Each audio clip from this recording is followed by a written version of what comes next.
All right, I think we're roundabout ready to start here. Are we good on video? Perfect. All right, I'm Adam Jordens. I'm here from Netflix. I'm going to spend a bit of time this morning talking about how the Netflix engineering culture influences the way we think about software delivery. A big shout out to Todd. I think if anybody's organized a conference, it's a tremendous amount of work. This is a great venue, and I'm looking forward to the next couple of days here. It's a bit of a homecoming for me. I haven't spent a lot of time in Banff. It's my first trip. But I was born just a few hours from here, but I moved away pretty quick. I'm Canadian, spent time in BC. I've worked in startups for a number of years. I spent some time at an Amazon subsidiary. And about 4 years ago, I moved down to Netflix to work on Spinnaker, the continuous delivery platform that we built and open sourced in 2015. So there's no doubt a bit of a spectrum with respect to sophistication. Netflix might be on one end, but I think a lot of the problems that we face are not particularly unique to us.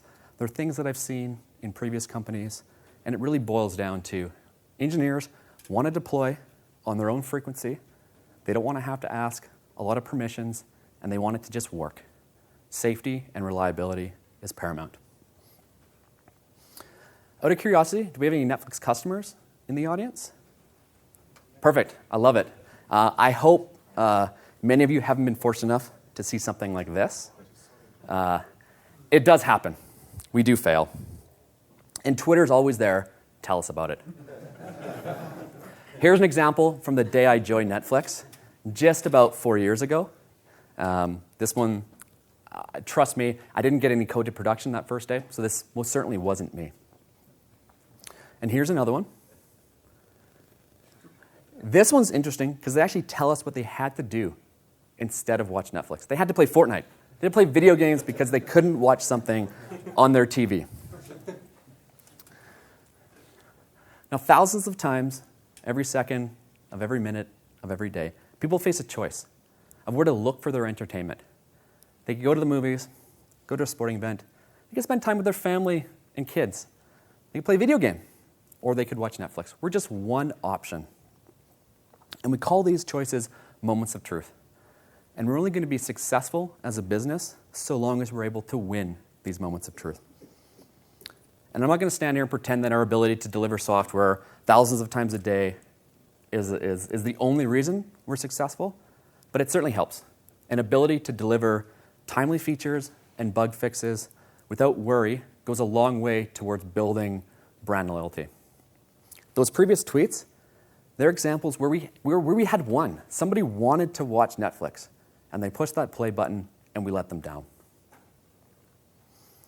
The other thing that helps is producing pretty good content. Some people might say it's great. A lot of people like it. Now, I hope everybody thinks of Netflix as a media company. We're certainly in the entertainment business, and we operate a very large studio down in LA. But we're beyond LA. We have hundreds and hundreds of content productions going on across the globe, many happening concurrently with one another. We have hundreds of engineers working and solving problems, building tools and applications squarely focused at the content side of our business.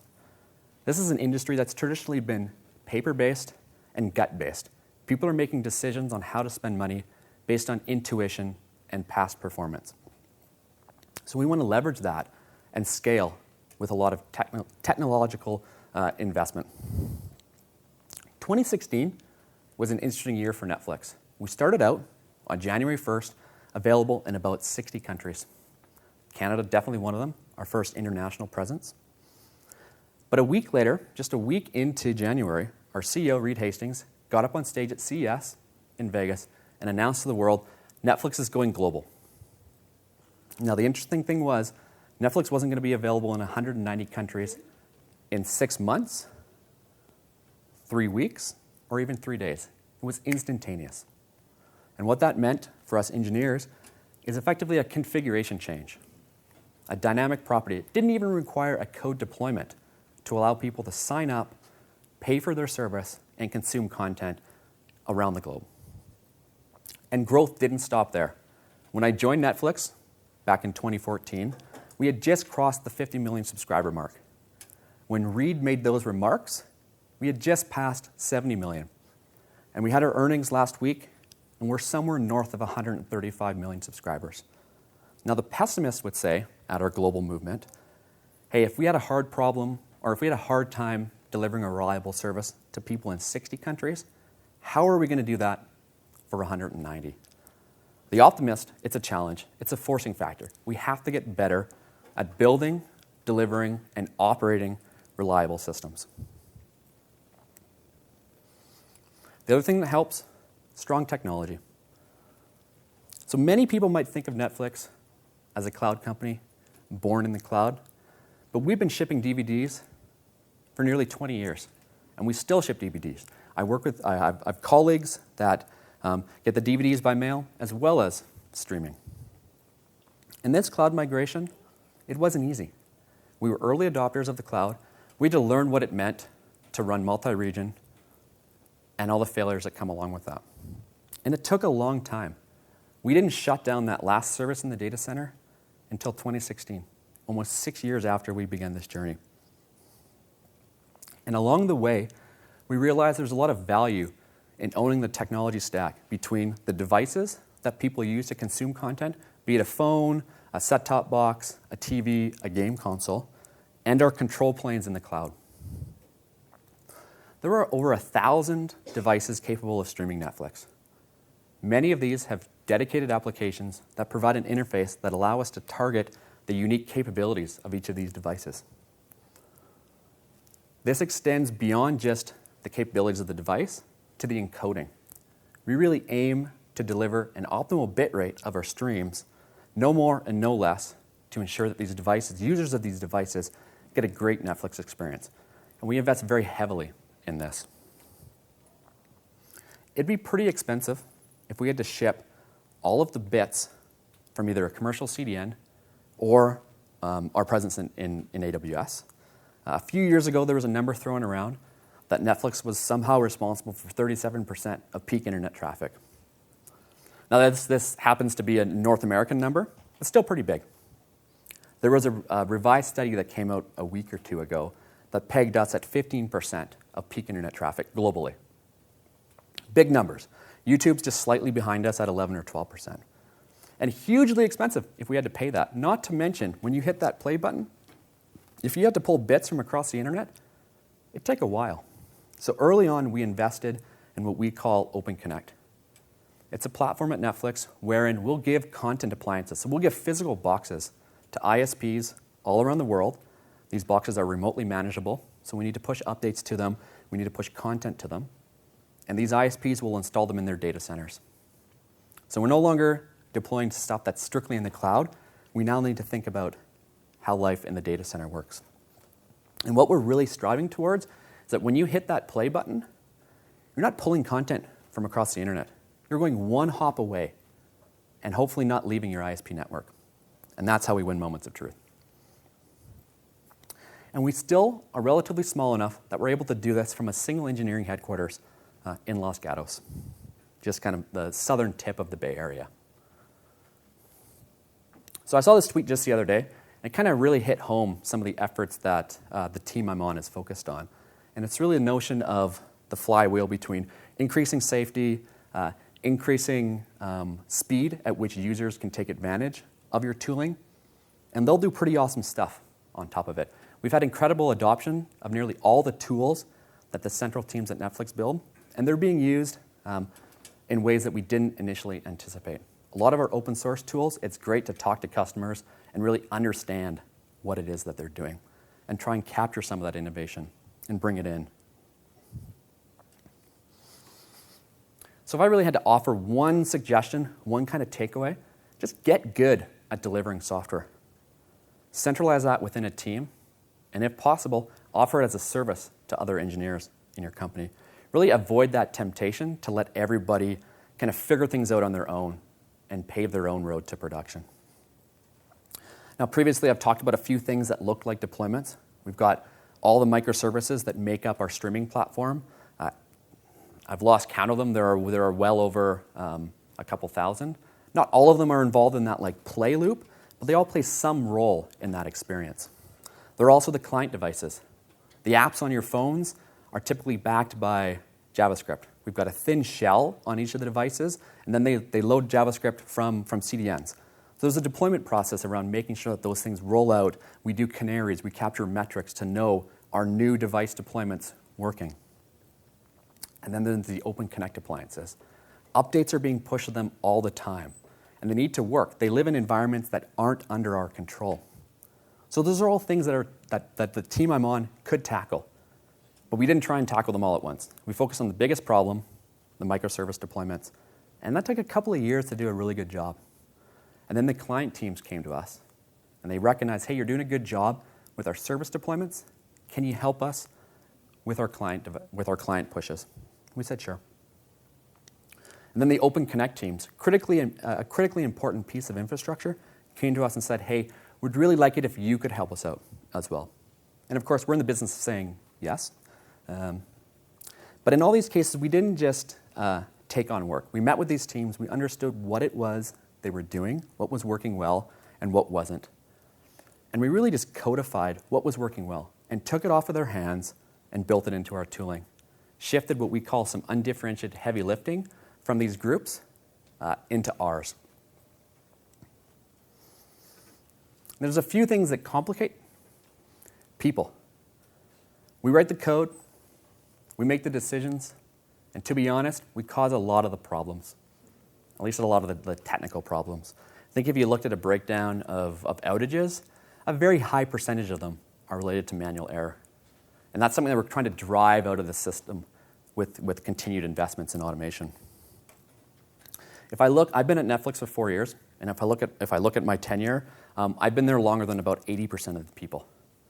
And this isn't due to attrition, this is due to growth in the business.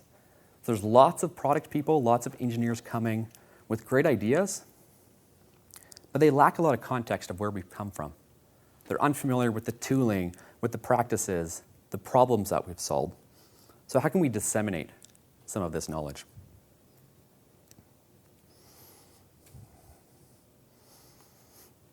Process is one approach, although Netflix is not traditionally a process-heavy organization. With respect to DevOps, there's no team that you can toss your software over and ask them to deploy it for you or ask them to operate and monitor it. It doesn't happen. Certainly, there's no testing group that you can toss your package over and say, hey, can you verify that I haven't broken anything? Can you verify that things are still good? Certainly no.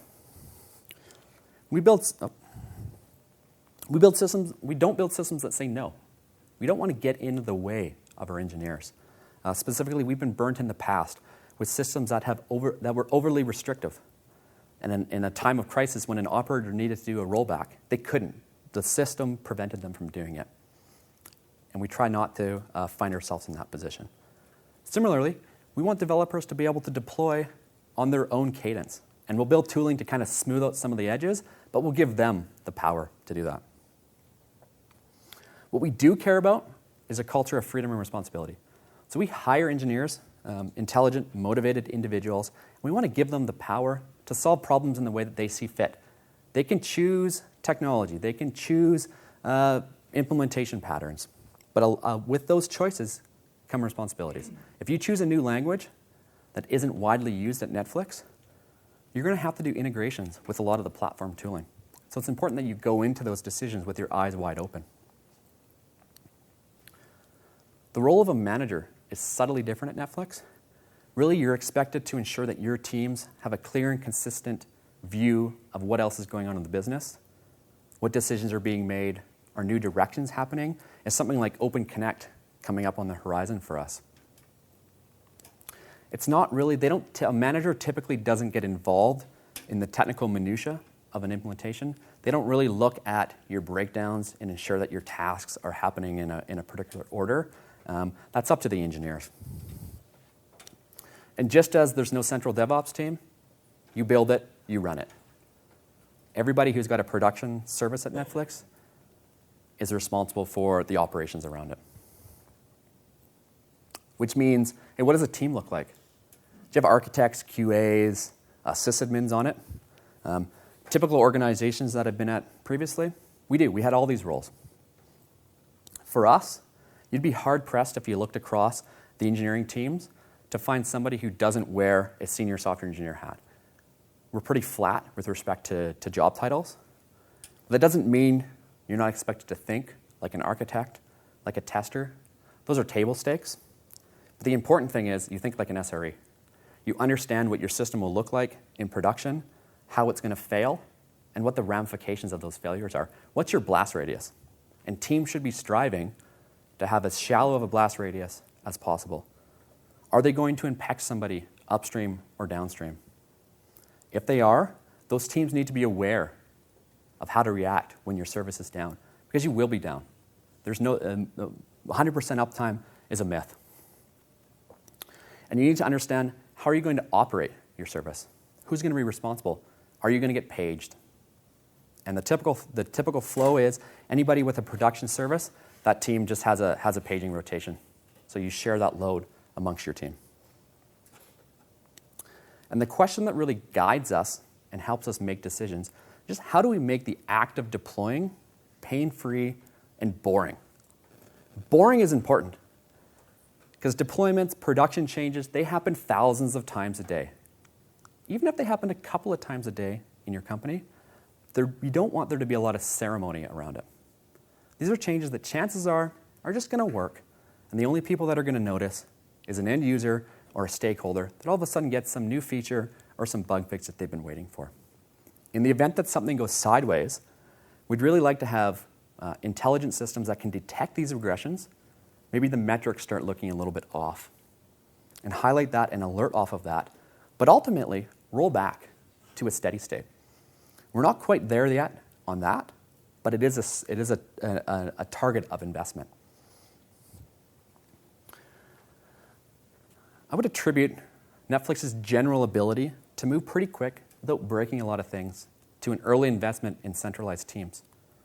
So these are groups that are staffed with domain experts, and they really aim to solve problems that affect the majority of engineers.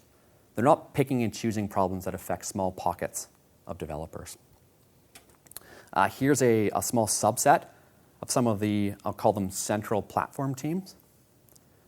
Many of these might range from 5 to 15 or 20 engineers for us, more or less depending on the scope and breadth of problem that are being solved.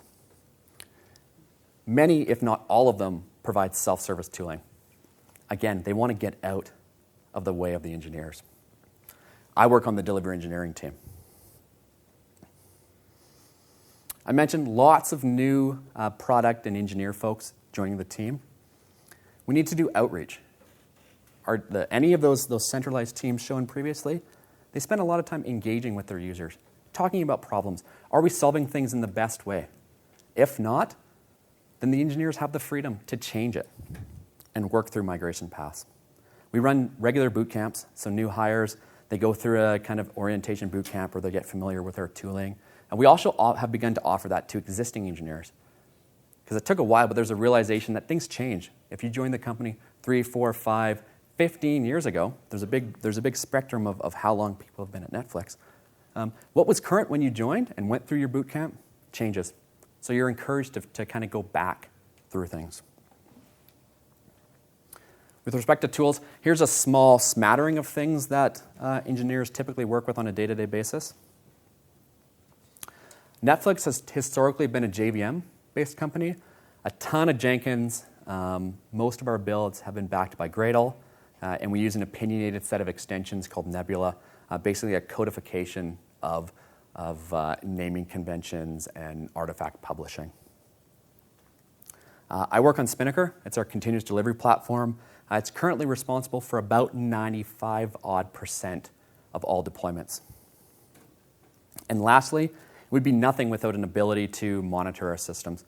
So we use an in-house built telemetry platform called Atlas.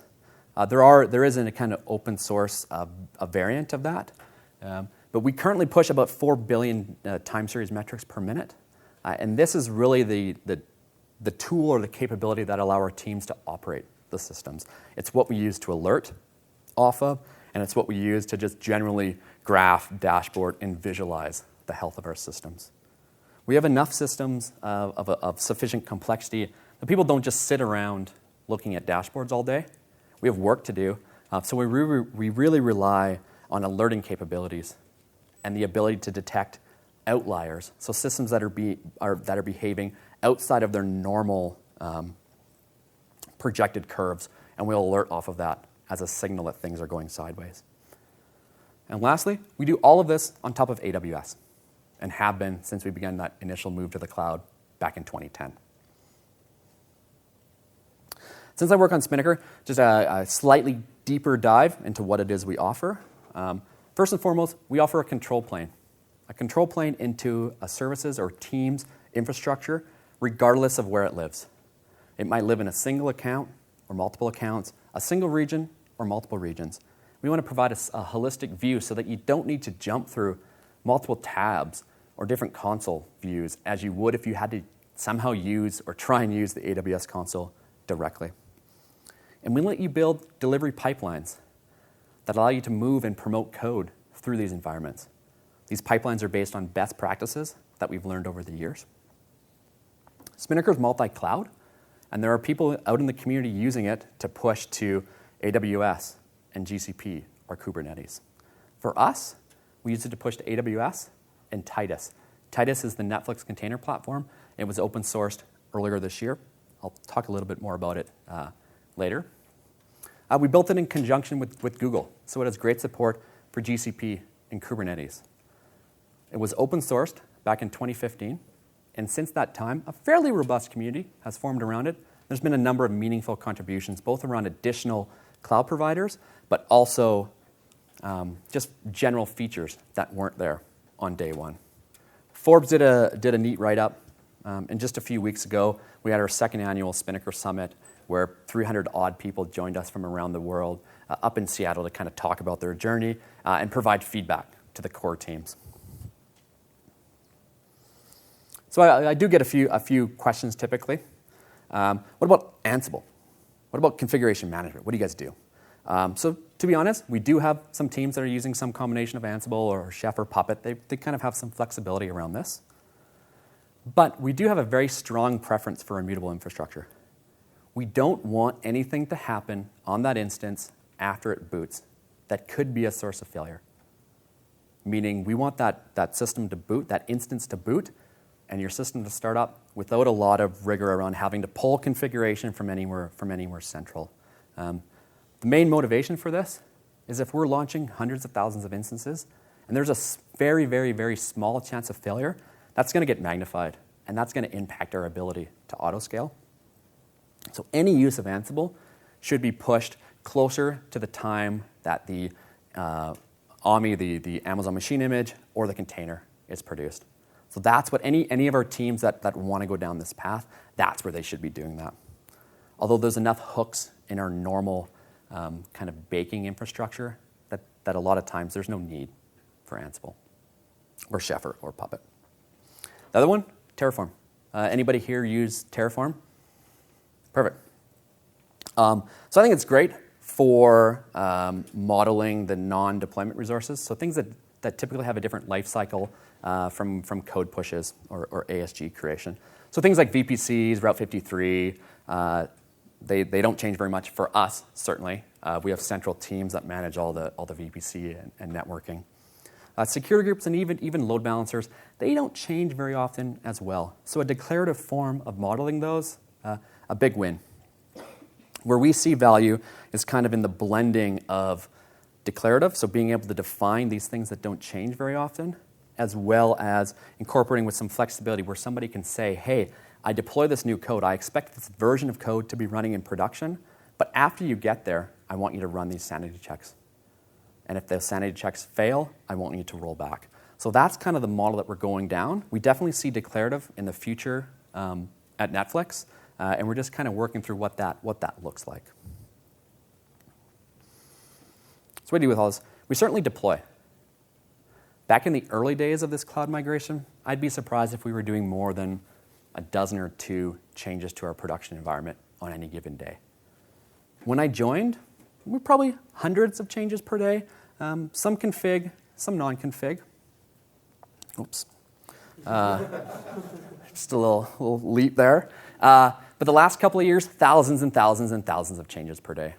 We're doing multiple thousands of code deployments, but we're also applying the same rigor of a code deployment to the way we manage configuration. So we have a system, somewhat complicated system, that backs our feature flags and our dynamic configuration.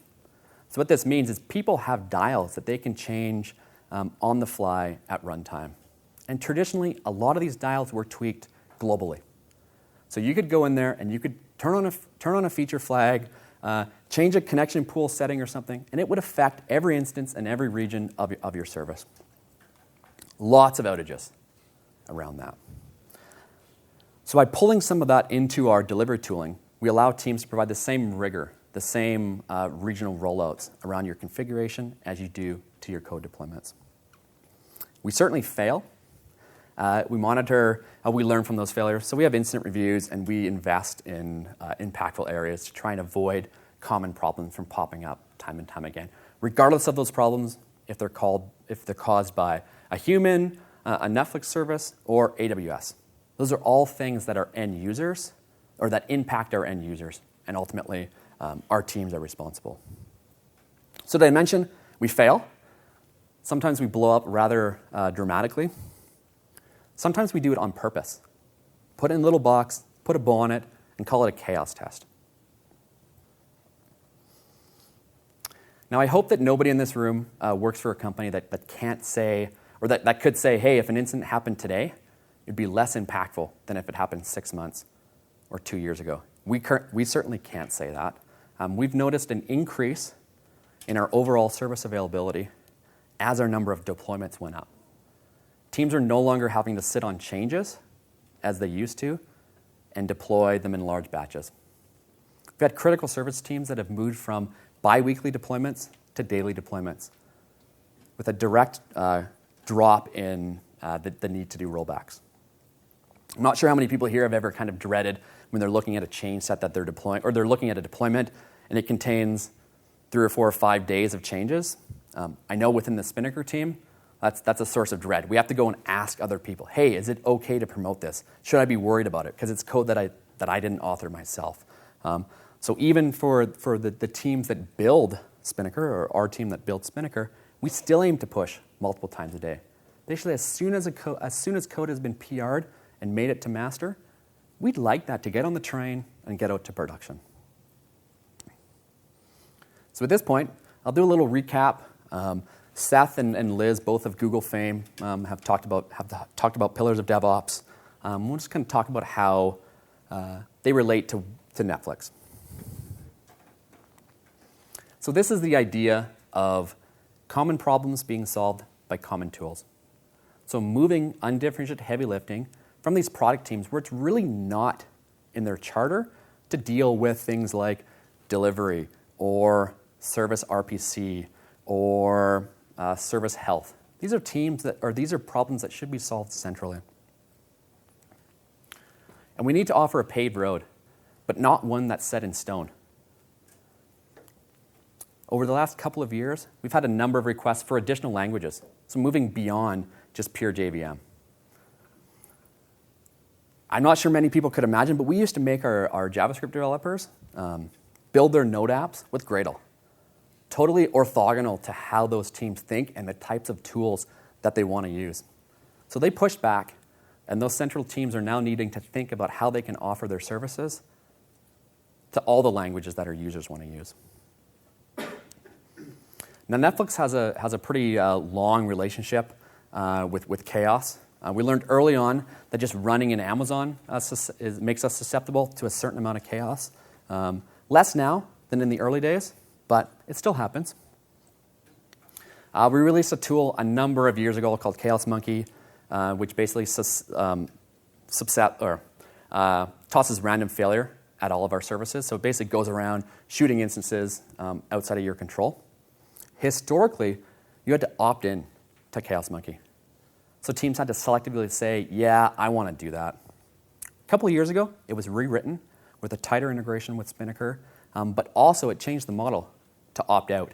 So now teams by default are getting chaos. It's caused some problems. It's caused some problems with some of the Spinnaker services, but you get over it. And it's better to have that. It's better to catch those types of problems early than under duress. The other interesting one involves some efforts around region evacuations. So a long time ago, we called these things Kong exercises. But it's the idea of needing able to completely evacuate, in our case, an AWS region. We run in 3 production regions, and we like to be able to shut down one of them and seamlessly redirect all traffic to the other 2 regions without any impact to our users. Now, I can't say for sure how long this took back when I joined Netflix, but it certainly took hours and hours and hours and required a lot of manual involvement. But one of those platform teams earlier is kind of focused on this problem, focused on the idea and pain points around moving traffic around. And they've been able to get a complete region evacuation down to less than 10 minutes without any impact to end users. And we do it regularly. We test it regularly. We used to tell engineers, hey, this is happening, watch out for anything odd. We don't even do that anymore. We might send out a recap afterwards to say, hey, we did a Kong exercise, and these are the issues that we uncovered. But we don't want to forewarn, because if you tell somebody an exercise is going to happen, they might do something a little bit different. They might react differently if their system starts behaving a little bit strangely. And also, if anybody has kind of been following along with any AWS users in here, cool. So one of the regions we run out of is US East, and I don't know if Amazon's getting ready for reInvent, but there seems to have been a fairly elevated rate of error across a number of services the last few weeks. And in those cases, we don't even necessarily think about, can we withstand this problem? Should we pause and investigate a little bit more? At the first sign of a blip, I'm going to say, hey, let's evacuate. Let's shut things down and let's get out and wait for recovery. So it's at the point where we don't even think twice about doing an evacuation. I mentioned incident reviews. So we're looking at the chain of things that led to a particular failure. Oftentimes there's no single root cause, and we'll need to make an investment across a number of different areas. Just because a user hit the wrong button or did something wrong doesn't mean it's the user's fault. Ultimately, it's going to boil down to some system that didn't provide enough context. This is an easy one. Just don't wait forever to do your pushes. It's terrible. But also, having machinery that your users trust. So it's taken a long time to kind of get our users comfortable with Spinnaker. But at this point, they're certainly comfortable in allowing our tooling to do their regular production pushes. They don't even think twice. After they commit, their code's going to get out to production. Rollbacks are a slightly different story. There's still a motivation on the part of people to say, hey, something's gone wrong, and I know better than the machinery, and I can micromanage a rollback. The problem is that takes longer than if you let the machinery do it for you. And as our number of users continue to go up, the number of requests, the longer incidents drag on, the more people that are impacted. And we measure impact by the number of times people try to hit that play button and it didn't work. That is a guiding metric. The number of streams that are being started per second is something that guides the success and health of the overall Netflix experience. So we've codified a number of best practices in our tooling. First and foremost, every production and deployment should be a red-black, or blue-green as it's commonly known in the industry. This exists solely to provide an ability to do a quick rollback. We'll pay a little bit more, we'll keep some capacity around to keep the previous version of the software running for a little bit longer, just so that it's super quick to do that rollback. We don't have to pay the cost of instance startup or even service startup. We can use containers to kind of try and optimize the cost of an instance startup, but there's still a cost associated with your physical service starting. I mentioned previously preferring regional deployments rather than global. We've had too many incidents caused by pushes happening simultaneously across the globe. Each of these regions have a natural peak and off-peak time. So we really want you to deploy at this off-peak time. You're still going to get significant enough traffic to get a signal as to whether or not you're healthy or not, but your blast radius is going to be much limited or much smaller. And again, Wherever possible, trust the machinery. Let it do a rollback for you. Not a lot of secret sauce or sophistication in common pipelines. Developer is going to commit some code. It's going to go to Jenkins. Jenkins is going to build it. For us, it's going to spit out a Debian artifact. That's what we're using for build artifacts. And we're going to bake it. The baking process is either going to emit a Docker container or an Amazon machine image. And we're going to push it to test one of the test environments. Maybe you'll have some smoke tests to run. Some teams do. A lot of teams do. Some teams don't. It's up to them. If everything looks good, we'll do a canary. Not just in one production region, but in all regions, to try and catch any environmental inconsistencies that might plague us in production. It's worth noting that these canaries take live production traffic, just a smaller slice of it. And if everything looks good, we'll just continue on to production, but we'll attach some execution windows around it that target the off-peak times of day. Now, you might notice there's no manual involvement in these pipelines, but there can be. So some teams will insert manual judgment step, both as a last-ditch effort to say, hey, do you really want to promote this? Or they'll do the opposite. They'll say maybe a canary score is bad or maybe a smoke test is bad, and they want the option to override that because maybe they know something better than the system. So they can do that. And lastly, measure everything. So billions of metrics processed and stored per minute, being emitted from well over 100,000 instances, certainly multiples of that if you factor containers into the mix, from somewhere north of 2,500 services. Not all of these, again, are in that critical service path. A small fraction of these impact your ability to stream the service, and there's circuit breakers and fallbacks around all of those. But the majority of these, they just serve back office operations. We've got a bit of time left. We'll have a bit of dessert here. So this guy's Newt. He's a product of our developer productivity team. He stands for the Netflix Workflow Toolkit. And he really aims to kind of solve that problem. How can we not force our JavaScript developers to use Gradle? Because they hate that. So first and foremost, it offers a consistent bootstrapping experience across a number of languages and really lets these projects define common archetypes. So you can stamp out things that look like a best-of-breed Node app or a best-of-breed Spring Boot app. It'll set up your Jenkins job in an opinionated Netflix way. Similarly, with your Spinnaker pipelines, you'll get something that works out of the box with all the kind of best practices built in there. It provides an easy choice. Do you want to deploy as containers, or do you want to deploy directly on VMs? And if you go the container route, it'll set up the Docker environment for you and make it easy to test your changes locally in an environment that looks pretty similar to production. How many people here store docs in Confluence? How many people are effective at at finding something they wrote last week? So I think that's been something that has plagued me and a lot of people over the years.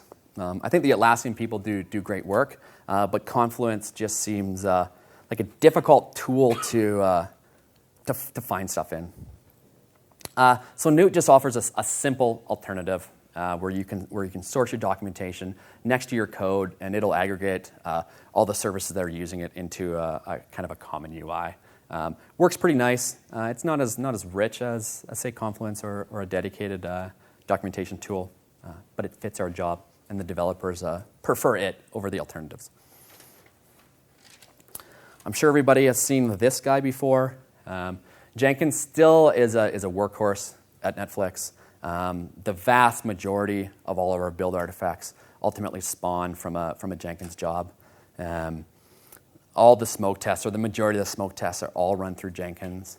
It's really at the point where if you can dream it, Jenkins can do it for you. You can make Jenkins do it for you. And chances are, if you surveyed all the users at Netflix, you'd find somebody that was doing what it was you wanted to do. There's a problem with this, though.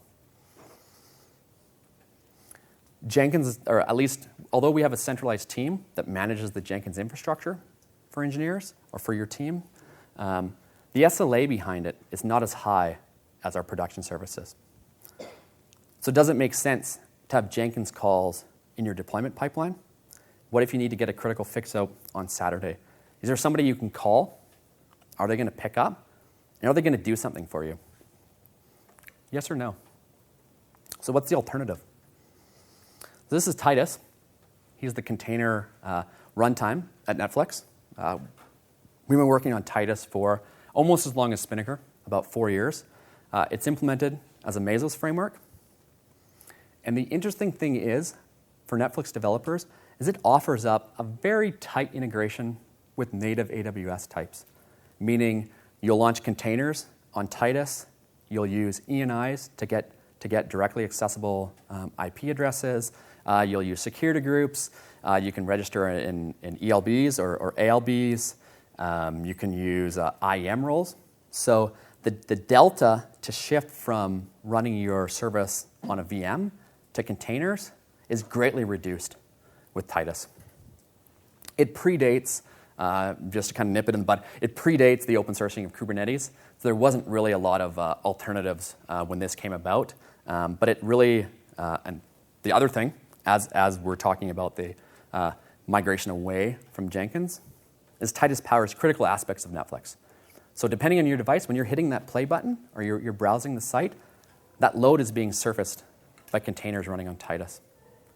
We have something like, we're launching 500,000 containers per day. It runs on a relatively small percentage of our overall VM footprint, about 8,000 VMs, exposing 450,000 virtual CPUs.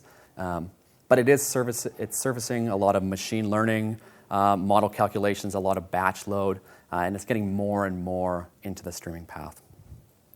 Just because it provides a much better experience for engineers. And Spinnaker, really the glue that ties all of this together. We talk about control planes. I'm not trusting the demo gods, but I'm happy to walk through any of our Spinnaker stuff after the talk. But here's just an example where you've got an application gate. It's got a footprint in multiple accounts, so management test, multiple regions. So you can see everything in one view. You don't have to flip around. You can see your load balancers. You can take individual actions. So you can take manual remediation if you need to through the UI. But you can also define pipelines. So here's an example of just a very trivially contrived deployment pipeline. And you can configure it. So think of a pipeline as a directed graph. So you can have stages that run in parallel or linearly. You've really got a lot of flexibility in how you wire things up. Do you have smoke tests? Do you want to run your stuff as directly on an AWS VM, or do you want to run containers? We try not to abstract that, but we want to provide a consistent set of building blocks that people can kind of stitch together in the way that they see fit. So here's just an example of when you're doing a deployment configuration. You're getting a lot of the choices that you would get directly from AWS. Similarly with Titus, you're not going to get this. You're going to get choices to define the amount of network you need, the amount of CPU you need, the amount of memory and disk space. We're certainly growing. Talked about just some of our delivery problems here, but if anybody's interested in any of the other challenges around Netflix, happy to talk to you. Happy to talk about what it's like to be a Canadian working down there and having moved down there. Here's my contact information. I'll be around for the next couple of days.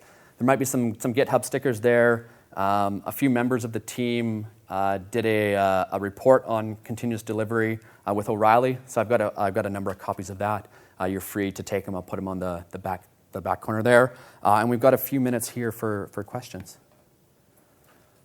I'll take it in the front. So you mentioned that you do automated rollback. My question for you is that if the DB schema change involved, how do you safely rollback the change? So DB schemas, as a general rule of thumb, should be done out of band. So you should be doing DB schema changes that are forwards and backwards compatible. So you're not going to be adding new columns and expecting that column to be there right away, or deleting a column and expecting it to still be referenceable. Does that make sense? Are you saying that we should deploy the DB change Yes. existing code first? Yes, and make your code work with make your old code work with the new schema, then deploy new code. Okay. Then once you're happy everything's working, remove your old code. Once you're happy, you're not going to roll back, and then at some point in the future, do some DB cleanup. Remove your columns or whatever. Because the thing is, when you're doing a deployment, you're going to have old and new code running simultaneously, so they need to be able to work together. So basically, we don't make DB changes alongside a normal code push. I think black shirt. You talked a lot about the freedoms and responsibilities that teams are afforded. Do those freedoms and responsibilities change with the sensitivity of the system? Like, is there a different freedom and responsibility list when you're dealing with a billing system or a system that has a bunch of PII data versus maybe some of the streaming systems that aren't as sensitive? Yeah. So there are some additional controls in those environments. Generally speaking, if there's regulations that govern access to stuff, then yeah, there'll be suitable controls to appease the auditors. But in kind of all other cases, you've got the freedom. Chances are, if you look at most of the production infrastructure, every engineer has access to it. They can log in, they can shut stuff down, they can terminate stuff. Does it happen? No, but they could. But where it comes to PII or credit card processing, we do have that stuff segmented off with some reasonable controls around it.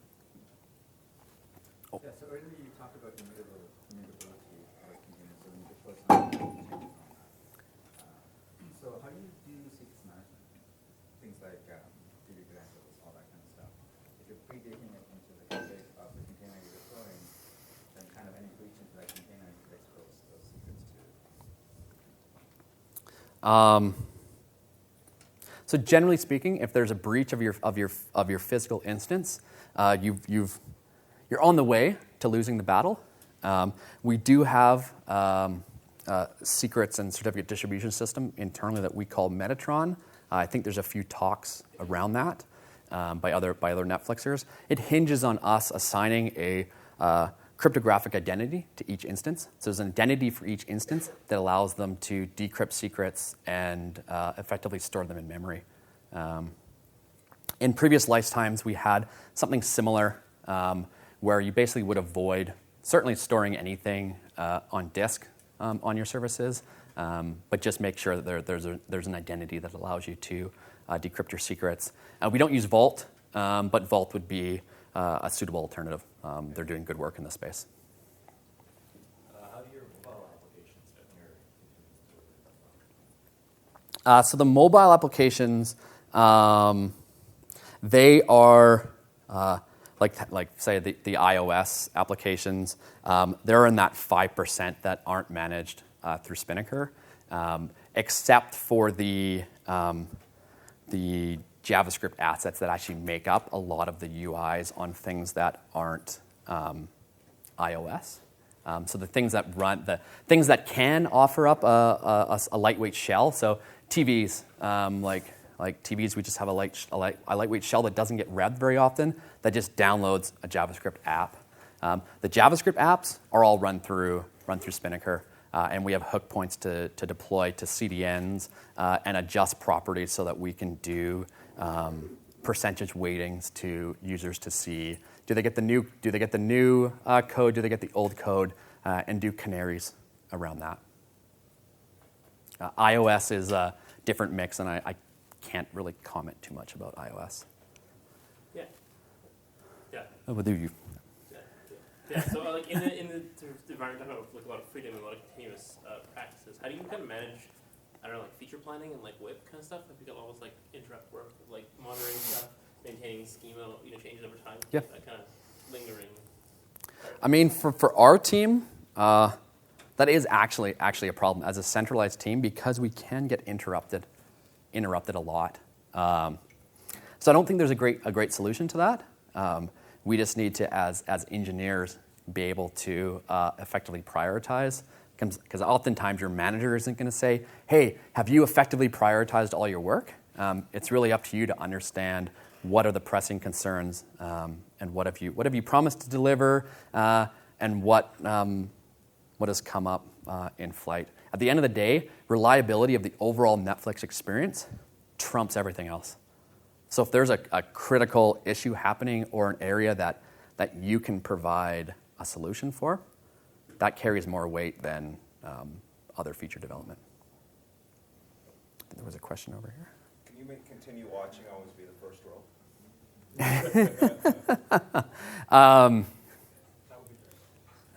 Sure. Here, I'll just flip the flag. Send tweets and stuff. I don't know the best way to get something like that prioritized. There's a tremendous amount of testing that goes into like how that initial view, we call it Lilimo, lists of movies, how that's laid out for everybody. And there's a chance that you have a completely different view than the buddy beside you or me. And there's certainly people that like it the way there is, and there's certainly people that don't.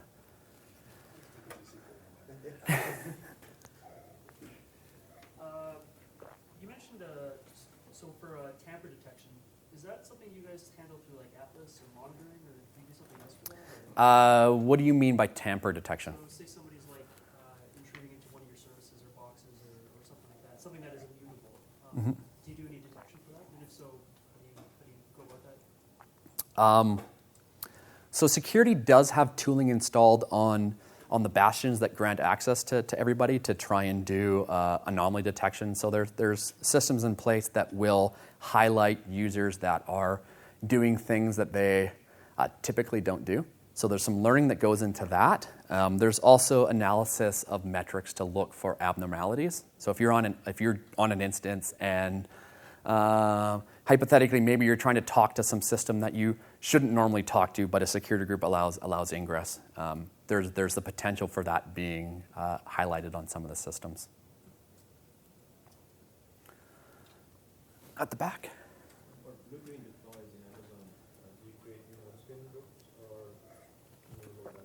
We do.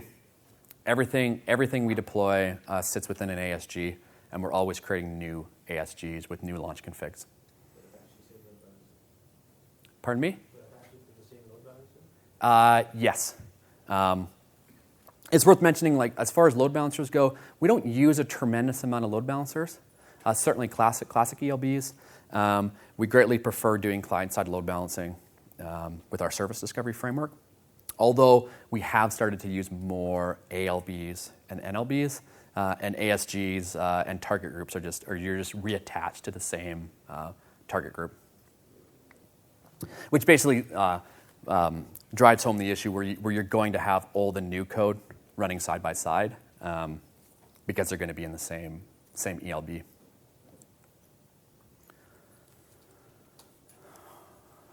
What do you guys use for service discovery? We use Eureka. It's a Netflix open source project. For service RPC, we're starting to do more gRPC, but we're probably not. That's probably still not the majority.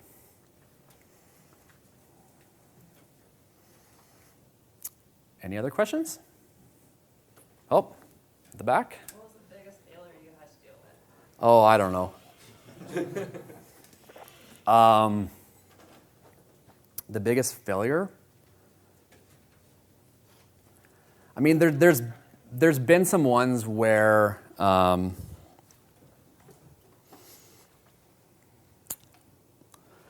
there's been some ones where Spinnaker has just done the wrong thing, and the most blatant, impactful one of those is we'll let you. We used to let you. You could configure a pipeline yourself that shut everything down and left you with no healthy instances. And if you're ever in that situation, like your service is dead in the water, and if that service happens to be on the critical streaming path, you're impacting end users.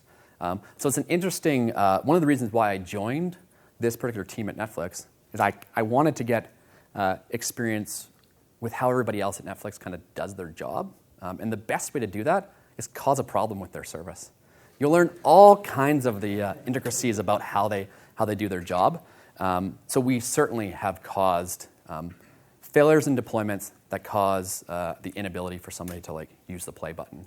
That's probably the biggest impactful thing.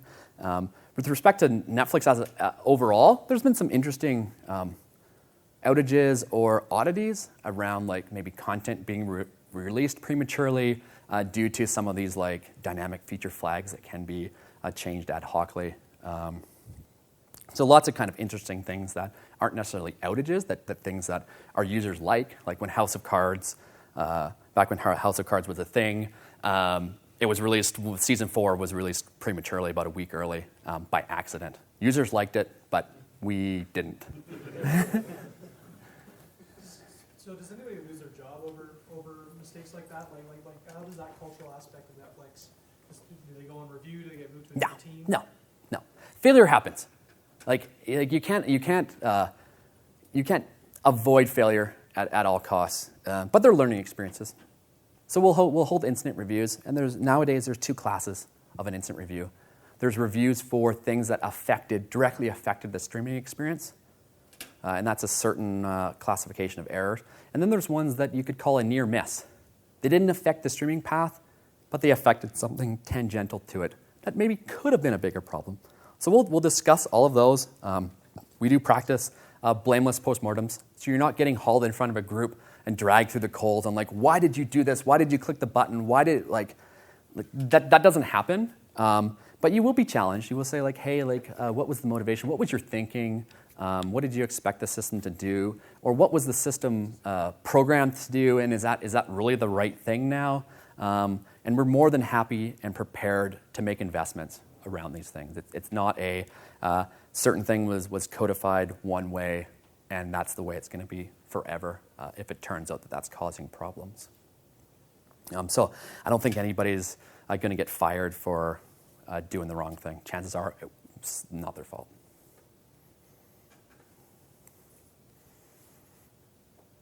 All right, there's no more questions. Thanks a lot for your time. I'll throw these books up there. Enjoy the rest of your conference.